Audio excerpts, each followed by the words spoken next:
Hi everyone, আসসালামু আলাইকুম। আশা করি সবাই ভালো আছেন। খুব ইম্পর্ট্যান্ট এবং ভাইরাল একটা টপিক নিয়ে আজকে আমি কথা বলবো। আশা করি ফুল ভিডিওটা স্কিপ না করে সবাই দেখবেন। অ্যান্ড প্রত্যেকটা পয়েন্ট আমি আপনাদের ধরিয়ে দেবো যে কোথায় কী মিথ্যা বলা হচ্ছে।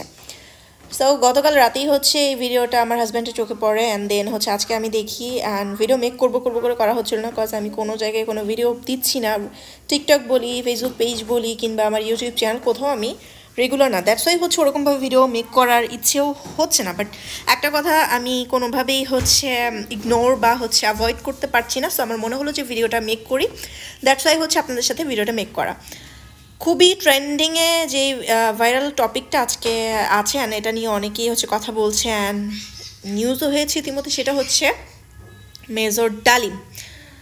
অ্যান্ড মেজর ডালিমের ফেস আমার মনে হয় না যে ওরকমভাবে কেউ চেনে। দুই একটা ছবি তার আছে, তাও হচ্ছে ইয়াং বয়সের। অ্যান্ড সে হচ্ছে পাক হানাদারের ওই 1971 সালে পাক হানাদারদের হয়ে হচ্ছে ওই টাইমে হয়তো বা মেজর ছিল, এরকম একটা কিছু আমার মনেও নেই। অনেক আগে পড়াশোনা শেষ করছি, সো ওরকমভাবে বলতেও পারতেছি না। তো যাই হোক, অ্যান্ড আমরা সবাই জানি যে সে হচ্ছে আমাদের বঙ্গবন্ধু শেখ মুজিবুর রহমানের হত্যাকারী। অ্যান্ড সে এত বছর পরে, গতকালকে একজন ইলিয়াস হোসেন সাংবাদিক ছিল বাংলাদেশের, অ্যান্ড সে জানি না কোনো কারণে কিসের জন্য বাংলাদেশ থেকে বিতাড়িত হয়ে সে বাইরের দেশে এখন থাকেন। বাইরের দেশে সে হচ্ছে ভিডিও মেক করে, বিভিন্ন টপিকের উপর ভিডিও বানায়। সে তার মধ্যে অনেক ফেক নিউজ আছে, অনেক ভাইরাল হওয়ার জন্য অনেক বাজে বাজে নিউজ সে করে, মানে ইউটিউবের টাকায় সে আর কি বর্তমানে চলে। সো মেইন টপিক হচ্ছে মেজর ডালিম। অ্যান্ড মেজর ডালিম এত বছর পরে হচ্ছে কোত্থেকে উদয় হয়েছে কে জানে। আমরা ইতিমধ্যে জানি যে 2014 সালে সে মারা গেছে, অ্যান্ড সে নাকি এত বছর পরে আসছে। এখন মেইন কথা হচ্ছে সে এত বছর পরে আসছে, অ্যান্ড এত বছর পরে এসে সে যেটা বলছে যে আমাদের বঙ্গবন্ধু শেখ মুজিবুর রহমান যে মারা গেছে, তো সে বলছিল যে 30 লক্ষ মা বোন, তারপরে ভাই, এদের রক্তের বিনিময়ে দেশ স্বাধীন হয়েছে, শহীদ হয়েছে। সো মেজর ডালিম বলতেছে বঙ্গবন্ধু শেখ মুজিবুর রহমান মিথ্যা কথা বলছে, 30 লক্ষ হবে না, 3 লক্ষ হবে, হোয়াট এভার। 3 লক্ষ যদিও হয়, 3 লক্ষ কি এরা মানুষ না? কোটা আন্দোলনে তো 100 জন মানুষও মারা যায়নি, তারপর এটা নিয়ে কত হই হুল্লা। শেখ হাসিনা বিতাড়িত হওয়ার পরে বাংলাদেশ থেকে 100 জন প্লাস মানুষ মারা গেছে। তো যাই হোক, সেগুলো নিয়ে কথা নাই বলি, যেটা মেইন টপিক সে তা নিয়েই কথা বলি। তো মেজর ডালিম ইতিমধ্যে হচ্ছে লাইভে আসছে ইলিয়াস হুসাইনের, অ্যান্ড এসে সে বলতেছে এগুলা, অ্যান্ড তার দাবি সে মেজর ডালিম। তো আপনাদের একটা পয়েন্ট ধরাই দিই, আমার প্রিভিয়াস ভিডিও কিংবা আমার ডেইলি ভ্লগ অথইস লাইফস্টাইলে যারা সাবস্ক্রাইব করেছেন, দেন হচ্ছে ইউটিউব চ্যানেল সহ আমার একটি ফেসবুক পেজ আছে অথইস লাইফস্টাইল নামে, সেখানেও যারা লাইক অ্যান্ড ফলো করেছেন তারা ইতিমধ্যে জানবেন আমার ফ্যামিলি মেম্বার কে অ্যান্ড কে আমার বাসায় আসে। আমি মোটামুটি সবাইকে নিয়ে ভিডিও বানানোর ট্রাই করি, অ্যান্ড যাদের নিয়ে পারি না বা আমি যতটুকু পারি ততটুকুই শেয়ার করি, কজ আমি সব কিছু আমার সোশ্যাল মিডিয়াতে দেখাই না, পাবলিক করি না। তো একজনের কথাই যদি বলি, সে হচ্ছে আমার নানি শাশুড়ি।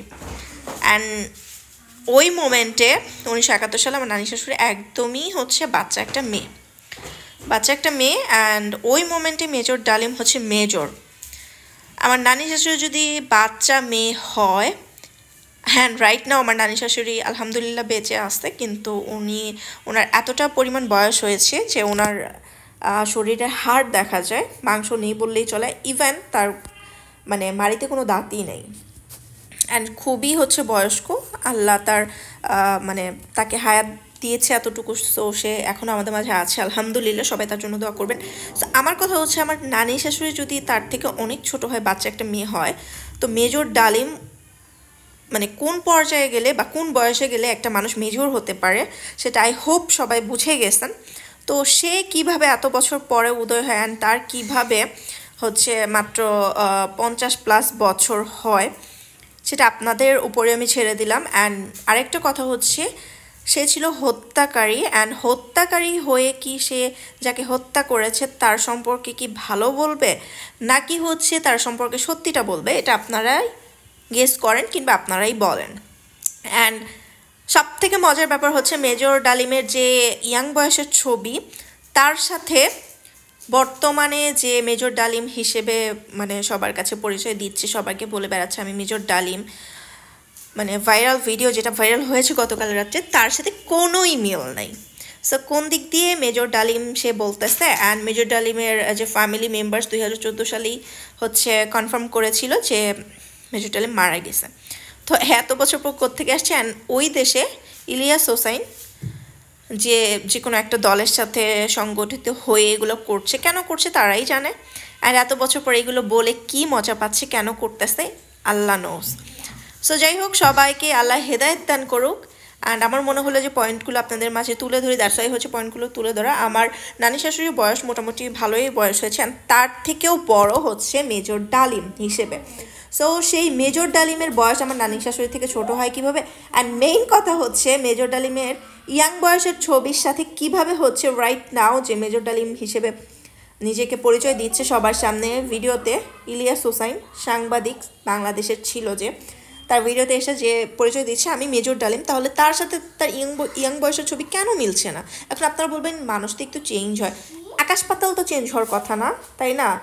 আমি যে মেয়েটা আপনাদের সাথে কথা বলছি, আমার ইয়াং বয়সের ছবিও যদি আপনারা দেখেন, লাইক 14-15 বছর বয়সের, আমার সাথে তো আমার ছবি মিল থাকবে, কিন্তু আকাশ পাতাল তো তফাৎ থাকবে না, তাই না? তো যাই হোক, এত বছর পরে এতদিন পরে কেন এগুলো বলতেছে, তাও মৃত একজন মানুষের নামে আল্লাহ জানে। আমি কোনো দলের না, বাট ব্যক্তি শেখ মুজিবুরকে আমি সম্মান করি, শ্রদ্ধা করি, ভালোবাসি, এটা আমি অলওয়েজ বলি।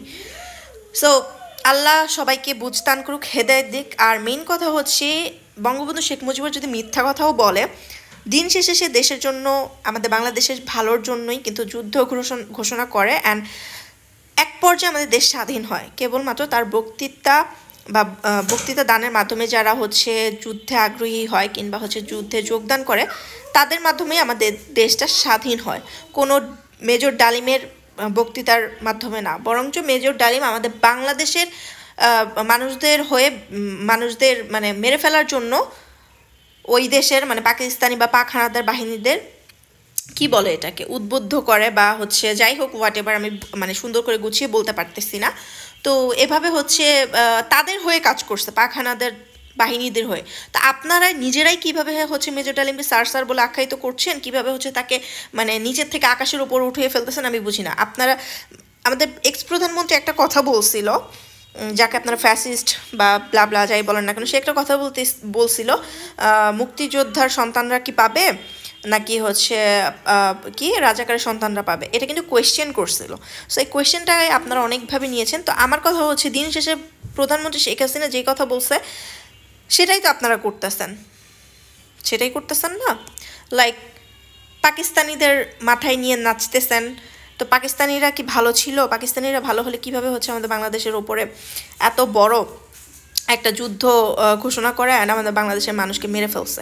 30 লাখ না হোক, মেজর ডালিম যে ফেক মেজর ডালিম, যার কথাতে হচ্ছে এত কিছু আপনারা নাচানাচি করতেছেন সোশ্যাল মিডিয়াতে, তো 3 লাখ মানুষ, তারা কি মানুষ না? প্রশ্নটা আপনাদের কাছেই রইল। সো প্রত্যেকটা পয়েন্ট আপনাদের ধরিয়ে দিলাম, তারপর আপনারা মিলিয়ে দেখবেন অ্যান্ড কমেন্ট করবেন যে আসলে এই জিনিসটা সত্যি না মিথ্যা।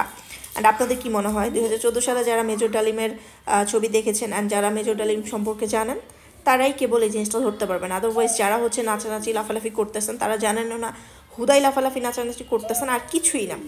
তো মাথার ভিতরে যদি ঘিলু থাকে, মগজ থাকে, অ্যান্ড যদি একটু শিক্ষিত হয় পাবলিক, তাহলে বুঝতে পারবে। আদারওয়াইজ হচ্ছে পাঁচাটা বা পাঁচের যে বড় হওয়া পাবলিক যারা আছে, তারা হচ্ছে সত্যিকে মিথ্যাকে সত্যি বানাবে। অ্যান্ড আমাদের কোরআন মাজিদেও আছে যে একটা সময় আসবে যে মানুষ সত্যিটা চোখের সামনে দেখেও সত্যি বলে স্বীকার করবে না।